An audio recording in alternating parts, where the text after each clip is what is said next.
So the Ontario provincial government released its new sex ed curriculum, part of a larger health curriculum. I read it, it's about 240 pages long, which made me think, I wish they'd do a 240-page proposal on teaching math or teaching spelling, but this is 2015 and it's a Liberal government. Now, I understand the chief argument. It's really a sneering argument made by proponents of very liberal sex ed. They say, listen, kids are going to learn about sex anyways. They ought to learn the facts. Don't you believe in evidence-based, science-based teaching?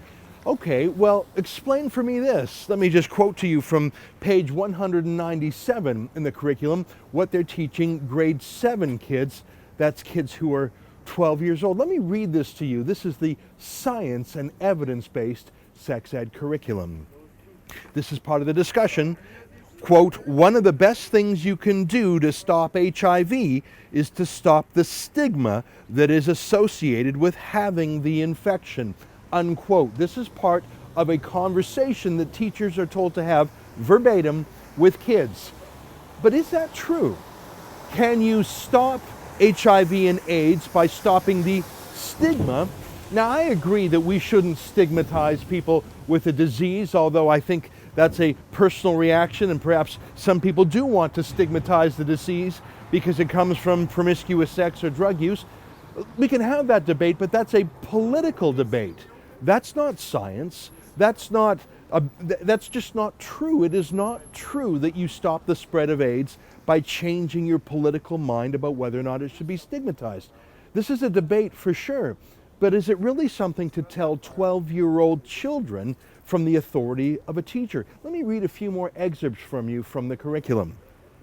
Here's what they want to teach kids in grade 8, 13-year-olds. This is from page 216 in the curriculum. Quote, how would thinking about your personal limits and making a personal plan influence decisions you may choose to make about sexual activity? So it talks about building sexual activity into a child's personal plan. But these are 13-year-old kids. Why are we telling 13-year-old kids that it's appropriate to make plans for sexual activity? It's actually illegal for 13-year-old kids to have sex. It's called statutory rape. Why would we tell them that they can make a plan to do so? And this isn't a political opinion. This is called instruction, evidence-based instruction. This isn't about science or about facts. This is about encouraging and activating children of tender years to become sexually available. It's called grooming. Let me read you some more. This is from page 93. This is for grade 1 kids, 6-year-old kids. I know what 6-year-old kids are like. They're pretty cute, pretty funny. They have trouble saying words like library. They say things like library. They're the cutest kids in the world. They abolished spelling in grade 1, at least in the school that my kids go to. But this is what Kathleen Wynne and her sex ed curriculum want to teach those same 6-year-old grade 1 kids. I'm going to quote to you again from the curriculum. They don't know how to spell cat or boat or car, but they will learn the following. Again, this is a direct quote. Identify body parts, including genitalia, e.g. penis, testicles, vagina, vulva, using correct terminology, unquote. So 6-year-old kids who have no spelling tests anymore will come home knowing how to spell vulva and testicle. They probably won't know how to spell them, but they'll be talking about, hey, darling, what did you learn at school today? Well, we learned about my vulva, Daddy. Oh my God. If we heard that until today, we would say, who's the pervert? Who's the predator? Who's the bad influence? And we would want to know. But now we know the bad influence is coming from a teacher. For God's sakes, why are you taking kids out of their innocence and sexualizing them at age 6? I've got a few more examples. I want you to see this. Let's go back to the 12-year-olds in grade 7. I'm quoting now from page 199. So I'm going to read to you an extended quotation from a conversation teachers are instructed now to have with their students. Let me read it to you. This is the teacher prompt, as it's called. Thinking about your sexual health is complicated.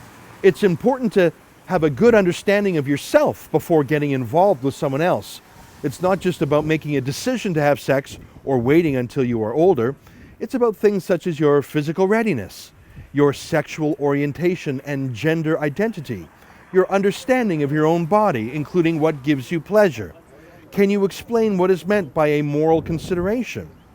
And then the student is prompted to answer, you need to consider the pros and cons of any decision you are making. So again, you're dealing with kids in grade 7, 12-year-old kids. Many of them, kids develop at different ages. Some of these kids are prepubescent.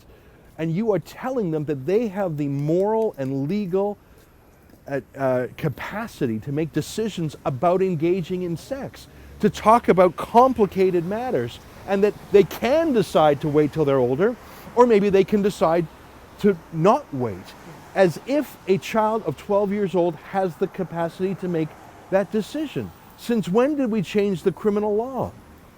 I want to read one more quote from you. This is again directly from the curriculum. This is from page 216. These are for grade 8 kids. Those are 13-year-old boys and girls. I'm going to quote verbatim. Children are expected to, quote, demonstrate an understanding of gender identity, e.g., male, female, two-spirited, transgender, transsexual, intersex, gender expression, and sexual orientation, e.g., heterosexual, gay, lesbian, bisexual. Now, I'm 43 and I don't have a full understanding of those issues because those are political concepts. I'm not anti-sex. I'm not anti-gay. In many ways, I'm not even anti-intersex or transsexual. I barely understand those things because that's not real life. And that's certainly not real life for 12 and 13-year-olds. I'm not opposed to having a national political discussion for those who are interested in these hardcore sexual ideas. But to push them into grade school is not just unscientific and political, it is bizarre, and it turns children into sexually available actors instead of keeping them in an age of innocence. I think the best outcome, and there are bad outcomes, the best outcome here is that children of 12 or 13-year-olds would say, okay, the teacher has said that I can make a sexual plan and I can decide now whether or not to become sexually active. And the best case scenario is that they'll become sexually active with other 12, 13, 14-year-olds. But what about with 16 or 18-year-olds? What about with 25-year-olds? What about with child predators like Ben Levin, the former Deputy Minister of Education, whose role in developing this curriculum is not yet fully disclosed? He has announced that he will plead guilty to child exploitation, pedophilia, child pornography. If we have people in authority, like a teacher, like a Deputy Minister of Education, like a Premier, people in great authority telling these kids that it is okay for them to choose to become sexually active when they don't have the skills as a person, when they're not fully formed, they will become targets for the predators amongst us, including Ben Levin, the former Deputy Minister of Health. There are so many things in this that are objectionable on their own right. For example, why would you teach a 12-year-old, as is mentioned on page 197, to learn about, quote, anal fluid? I'm not anti-gay, I'm not anti-sex, I just think that this is horrifically inappropriate. And this one-size-fits-all sexuality is being posed on every single family's children. No consultation. I think that there should be sex ed in school. I think parents should have a say in it. And at the end of the day, I don't think the extreme morality of Kathleen Wynne as expressed in this document is appropriate at all. I encourage you to learn more. Read this document for yourself. Don't take my word for it. Go to protectourkids.ca. Sign my petition against this curriculum. But more than that, learn. Go through it. Read what they want to teach children of every age. If that's okay for you, if you like learning about the 9 genders and anal fluid for children of tender years, knock yourself out. Teach your kids that stuff. But do me a favor and let my kids be kids just a little bit longer. I'm Ezra Levant for TheRebel.media.